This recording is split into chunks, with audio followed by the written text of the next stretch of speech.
제가 한 달 정도 컴퓨터를 장시간 보는 야근을 많이 하게 됐어요. 프로젝트 진행하면서 노트북을 내려다보면서 야근 엄청 많이 하는데 그 피곤한 상태에서 해외 출장 갔다 돌아오는 비행기 안에서 갑자기 팔이 너무 아픈 거예요. 일주일 정도는 몸살인 줄 알았어요. 일주일 정도 지났는데 여전히 팔이 너무 아픈 거예요. 처음 겪어보는 고통이었고 약간 치통이 여기서 일어나는 것처럼. 그래서 이상하다 해서 엑스레이 찍고 디스크 문제가 있다는 걸 알고 그리고 나서 거기서부터 치료가 시작이 된 거예요. 팔 쪽이 계속 저렸어요. 팔이 저리는 게 제일 불편했는데 노트북 거치대를 손을 이렇게 놓고 쓰면은 심장보다 팔이 위로 올라갈 때 팔이 저려서 3초도 못 버텼어요. 그래서 이제 밑으로 쓰는데 이렇게 써도 이제 한 20분 지나면 한 번지, 그러니까 1시간에 한 5번에서 6번 정도 팔 저림 증상이 있었고요. 그게 제일 불편했고 통증학과에 가서 스테로이드 주사를 맞았어요. 팔 저리는 거가 좀 안 잡혀가지고 주사를 한 번 더 맞아보자고 해서 맞았는데 뭔가 조금 몸에 안 받는 느낌? 그리고 팔 저리는 게 좀 개선이 없는 느낌? 그리고 도수를 받고 있었는데 뭔가 통증이 좀 심해지는 느낌 같은 거 잘못 받고 있나? 약간 의구심이 들었어요. 그래서 MRI를 찍어봐야 되겠다는 생각이 들었어요. 다른 정형외과에 가서 MRI를 찍었는데 디스크가 2개가 터지고 하나도 터지기 직전이다. 이대로 가면은 수술하게 될 것 같다라고 일단은 신경성형술 받아보자고 제안하셨는데 수술할 때 쓰는 하얀색 플라스틱 약간 긴 거를 저희한테 보여주면서 이걸 여기다 목에다 꽂아가지고 하는데 이렇게 하면 좋아진다라고 하셨는데 제가 그걸 본 이상 못 받겠는 거예요. 그래서 가족들한테도 말했는데 목에다가 뭘 하려면 좀 신중하게 해야 될 것 같다. 아무것도 하지 말고 일단은 보존적으로 치료를 받아라 라고 가족들이 많이 말리셔서 네, 8월 초에 이제 아직 저린 게 남아 있었고 근데 그때 주사를 맞았는데 다음날 일어났는데 입안에 약품 냄새가 나는 느낌 아세요? 입안에 약품 냄새가 도는 느낌이 되게 별로더라고요. 그래서 신경외과 원장님께도 이 주사는 더 맞고 싶지 않다고 말씀을 드렸어요. 친한 친구랑 밥을 먹는데 그 친구 허리 디스크가 있었는데 한의원에서 굉장히 효과를 봤다고 하면서 저한테 한의원 가보라고 권했어요. 그때부터 막 찾아보다가 유튜브 쪽에서 허리 쪽에 후기도 많고 수술 받으려고 하던 분도 와서 나았다 뭐 이런 것도 있고 또 원장님 설명을 되게 또 자세히 해주시는 거를 보면서 신뢰가 가서 오게 됐고 그래서 치료가 시작이 되었죠. 제가 되게 신뢰하는 친구가 허리 디스크가 침 맞으면서 많이 좋아졌다고 하는 한의원 한번 가볼까 했는데 처음 치료 받고 간 날 딱 그냥 계속 받아도 되겠다? 안녕하세요. 보건복지부 지정 척추 전문 한방병원 목걸이 한방병원의 강경 원장입니다. 이분 말씀 잘 들으셨습니까? 제가 이 환자분 MRI를 보면서 상태에 대해 설명드린 후 왜 목 디스크나 목 협착증의 비수술 치료가 허리 디스크나 허리 협착증에 비해 훨씬 더 쉬운지, 왜 치료 기간도 짧은지, 왜 목은 대부분 통원 치료가 가능한지, 또 치료는 구체적으로 어떻게 하는지 자세히 설명드리겠습니다. 우선 이분 MRI를 보기 전에 이분 증상에 대해 말씀드리면 오른쪽 팔저림과 방사통 및 어깨 통증이 있습니다. MRI를 보면 4번, 5번에 디스크 파열이 보입니다. 밀려나온 디스크가 위로 타고 올라가 있는데 보시다시피 가운데로 밀려나와 있습니다. 그래서 이게 오른쪽 통증의 원인일 수도 있고 아닐 수도 있습니다.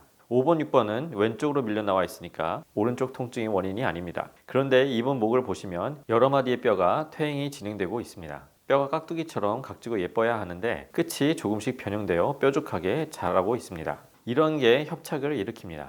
그래서 우선 오른쪽 신경구멍, 즉 추간구멍을 살펴보면 맨 위에 한 마디를 빼고는 다 좁아져 있습니다. 특히 5번, 6번 구멍이 가장 좁습니다. 이걸 협착이라고 합니다. 사실 여러 신경구멍이 다 좁아져 있기 때문에 정확히 어느 마디가 방사통을 일으키는지 정확히 알기 어렵습니다. 그래서 만일 수술을 한다면 정확히 어느 마디가 진짜 원인인지 파악하지 못한 채 한다면 수술이 크게 실패할 수도 있습니다.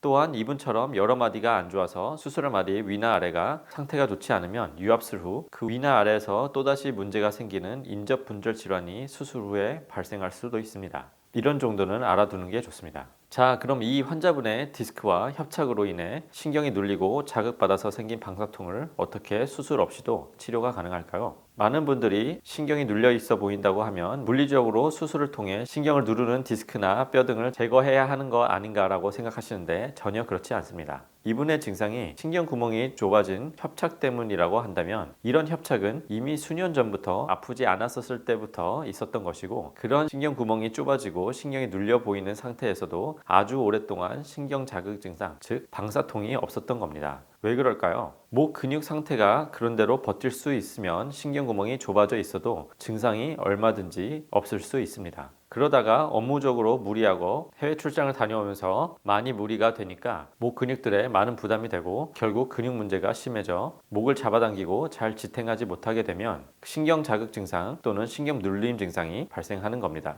목 치료가 쉽다고 하는 것은 이런 근육 치료가 허리에 비해 훨씬 더 쉬운 겁니다. 목 근육이 허리 근육에 비해 훨씬 구조도 단순하고 치료하기도 쉽습니다. 또 목은 머리만 받치고 있기 때문에 허리에 비해 부담이 적게 받습니다. 그래서 치료하기가 훨씬 더 쉽고 빠른 겁니다. 이분 목 엑스레이를 보면 일자목이면서도 커브도 매우 좋지 않습니다. 이런 일자목, 거북목 상태에서는 목 주변의 근육이 만성적으로 굳어 있고 뭉쳐 있을 가능성이 매우 높고, 그러니까 만성적인 목 통증이 있는 겁니다. 이런 뭉치고 굳어 있는 근육이 목뼈를 심하게 잡아당기면 신경 자극 증상이나 신경 눌림 증상이 생기기 쉽습니다. 즉 방사통이 발생하는 것이죠. 이런 뭉치고 굳어 있는 목 근육 또는 목 앞쪽 근육들을 집중적으로 침, 약침, 봉침, 이완춘하요법, 도수치료, 물리치료 등으로 반복해서 풀어주면 신경 눌림이나 자극 증상이 줄어들면서 협착이나 디스크 통증이 좋아지는 겁니다. 그래서 수술로 신경 눌림을 풀어주지 않아도 방사통이 좋아지는 겁니다. 이분은 20회 정도의 통원 치료를 받으셨습니다.